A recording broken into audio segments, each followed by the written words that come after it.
reporting the news that's important to you.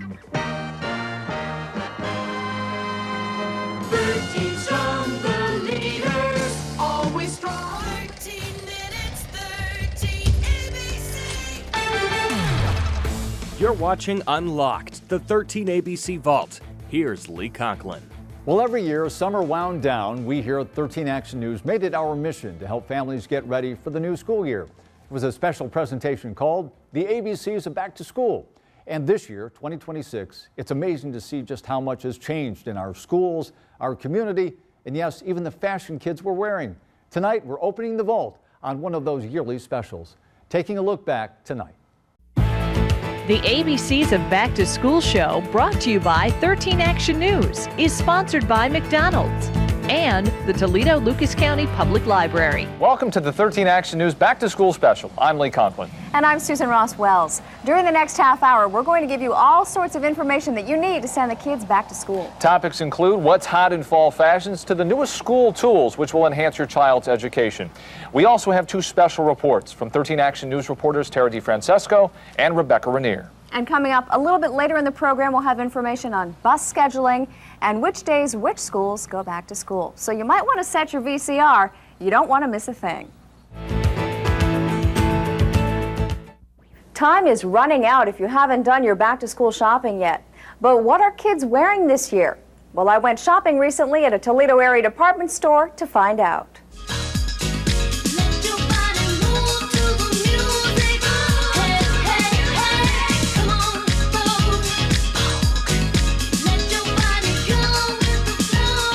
You could sum up the fall look for kids this year in two words: casual and comfortable.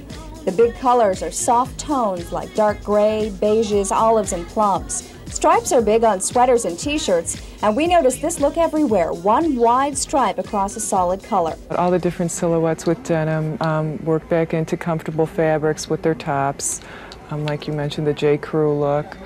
Synthetics are still big too. Khakis are going to be big. You're going to see more cargo pants, you're going to see flares, you're going to see stovepipes. Dark denim is starting to really emerge. Yes, denim is everywhere, from baggy to more fitted, like these jeans with a big cuff. Which brings us to the one big craze this year, Tommy Hilfiger, anything Tommy. It's huge for just about every age group for both boys and girls, but especially popular with teenagers, like these members of the Lion Store Teen Board. Coats, outerwear, shoes, sunglasses, you name it, socks. It's head to toe. You'll see a lot of hoods this year on sweatshirts and other tops, but not as much corduroy. Well, we've got the clothes covered now, but what about shoes? Remember the clunky heel? Well, they're back in fashion, clunkier than ever. Baggy is still in, like these denim bibs. Stripes are in, and of course, don't forget the colored sunglasses. The blue ones are really popular, but the yellow is really hot.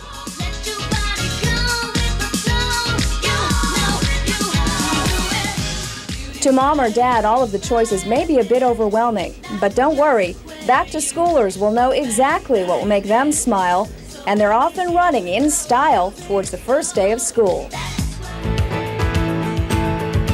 They've made typewriters nearly obsolete, and they've made trips to the library a little less frequent. They, of course, are computers. And at most area schools, students have some access to PCs. At one area school, the emphasis is much greater than that. It's still summertime, but there's one room at St. Joseph's School in Maumee that's a hub of activity on this day.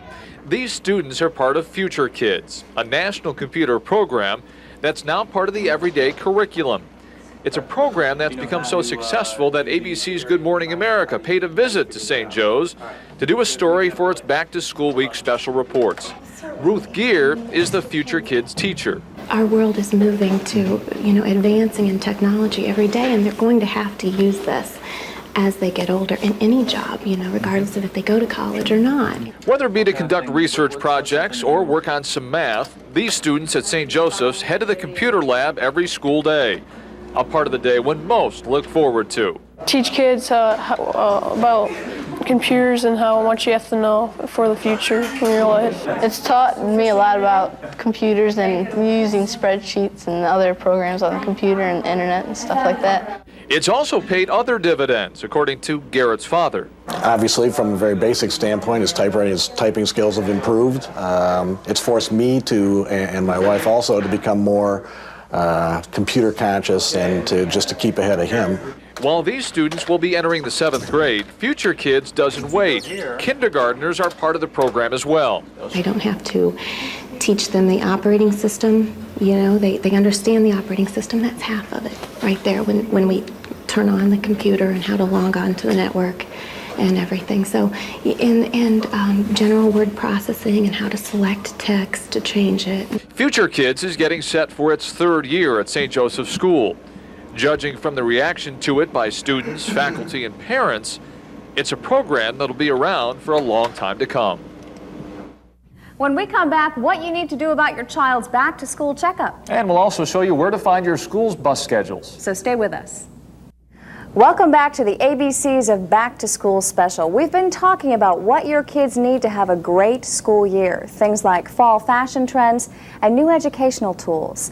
If you have any questions about the topics that we're covering, tomorrow from 5 until 6:30, we're going to have a panel of experts on hand to take those questions. But one thing you may not have thought about as your kids get ready to head back to school is that back to school checkup.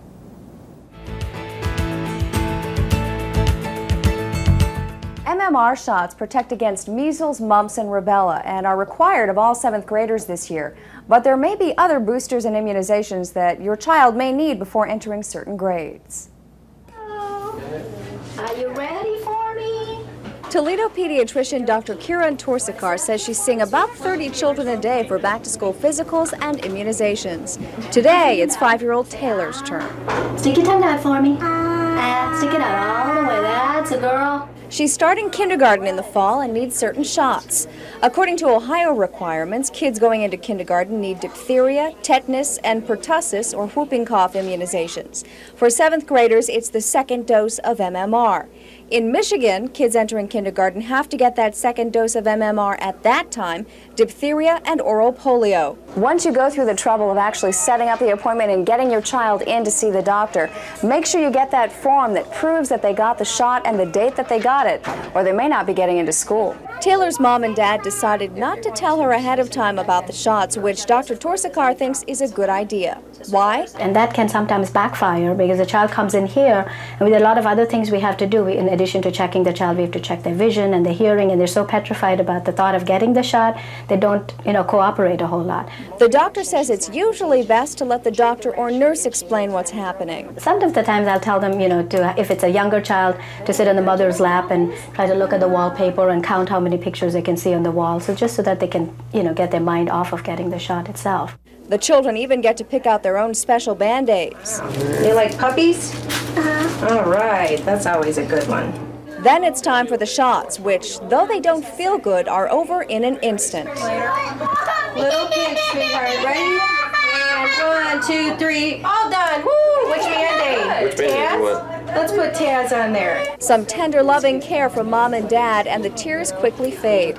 Now Taylor's all set for her first day of kindergarten.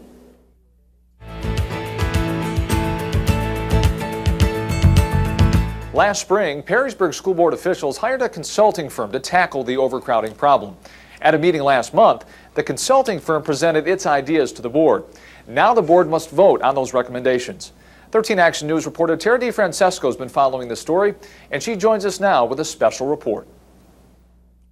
Take a risk and be bold. Think about what you're doing. Forget everybody else around you. Do what's right. Frustration builds as house after house after house is built. Population increases. Just look at these numbers. By the year 2000, they expect the population to almost double. A growing population means more kids, and the current schools just can't handle the excess. Every public school except one now has modular classrooms. Now, obviously, it doesn't increase cafeteria size and library and hallways and restrooms, but it does provide a conducive place for teaching to take place. As early as 1988, school administrators started doing enrollment projection studies. As a result of those studies, they built Fort Meigs Elementary School. 6 years later, in March of 1996, more money was needed to make more room for the kids. A levy was put on the ballot, but it was defeated. The following year, in 1997, 2 more levies were voted down. We've heard a whole variety of reasons why these have failed. And again, just a variety: cost, site, everything. This past January, a new school board took over. Gary Hutchison became president. The new board, 2 feasibility studies, and thousands of dollars later, voted for yet another feasibility study. When we asked the school board president why, this was the only answer he gave. The board felt like they wanted to have an independent feasibility study with current data. What was wrong with the other feasibility studies that had been done? The board felt like they wanted to have a new independent feasibility study with current data. That feasibility study cost the school district $12,000. Let's get the best plan to work for all of our children now and into the future. After all the studies and all the failed levies, the people of Perrysburg just want to know where they're going to put their kids. Bedford schools are also experiencing an overcrowding problem, and as a result, the kids will have a brand new kindergarten to attend this fall. If you're just joining us, we're talking about the ABCs of back to school. We'll have a lot of the information you need to know if you're sending a child back to school this fall. Also, stay tuned as we talk about Toledo's new charter school program. And we'll also have what you need to know to send your child back to school on the first day. And we'll tell you where to go to find information on your child's bus schedule for this year. You might want to grab a piece of paper and a pen for that segment. With the first day of school less than a week away, Toledo Public Schools are gearing up under their new teacher contracts. Now, one result of all the negotiations last year is the development of a committee consisting of teachers, parents, and school board members to oversee your child's education. 13 Action News reporter Rebecca Rainier has been following the teacher negotiations all along and joins us now with a look ahead to the future.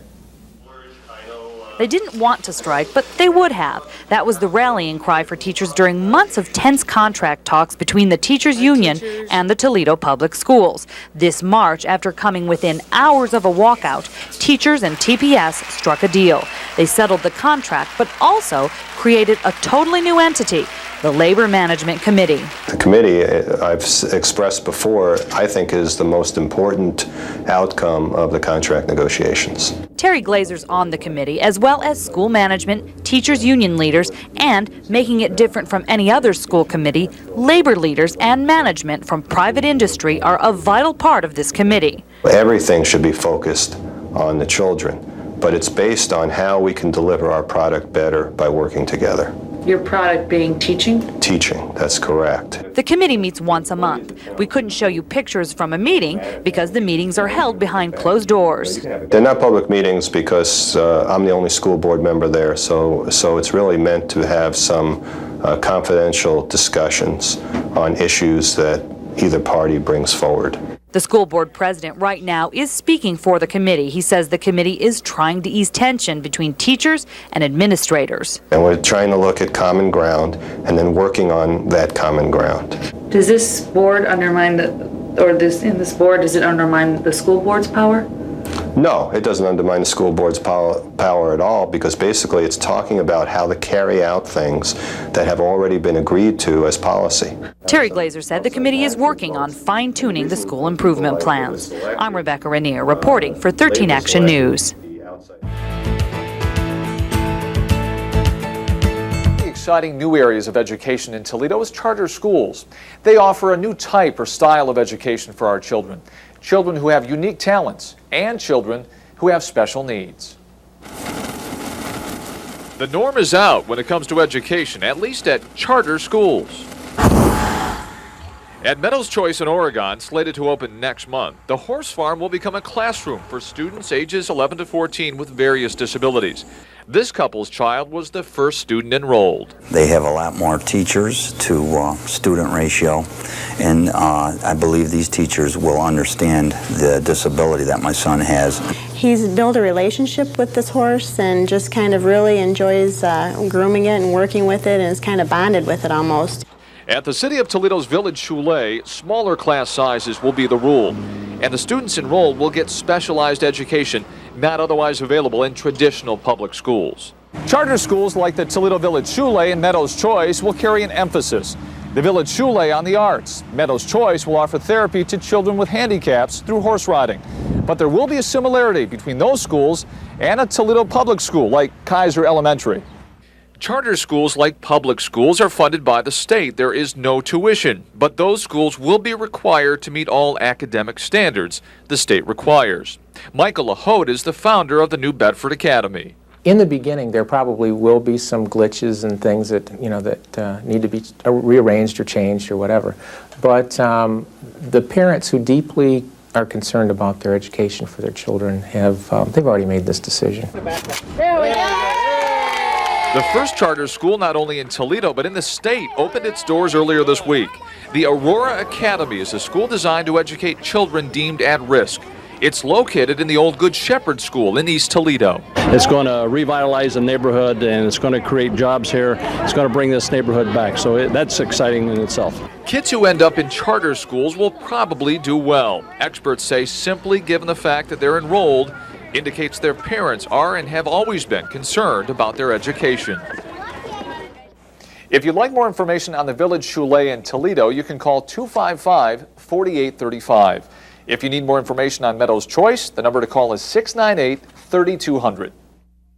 Grab your pen and paper. Or set your VCR. Bus schedule information is next. You can find your child's bus schedule in a number of different areas. Check with your school's transportation department or watch for special editions of area papers. Here's a listing of the papers and the dates that they'll be released.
Thanks for joining us tonight on the 13 Action News Back to School Special. We hope that the information we provided has helped you in preparations for the coming school days. And if you missed any of the bus scheduling information, don't worry. We're going to rerun it all tomorrow morning on 13 Action News Good Morning beginning at 5:30 a.m. And if you have any last-minute questions, we'll have a panel of experts standing by to take your calls tomorrow night from 5 to 7 p.m. For Lee Conklin and the rest of the 13 Action News team, I'm Susan Roswells. Good night and thanks for joining us. Take care. The ABCs of Back to School show brought to you by 13 Action News was sponsored by the Toledo Lucas County Public Library and McDonald's. And that does it for tonight's episode. All of our episodes are available on demand through 13 Plus on your smart TV or wherever you stream 13 Action News. Thanks for watching. Take care, everyone.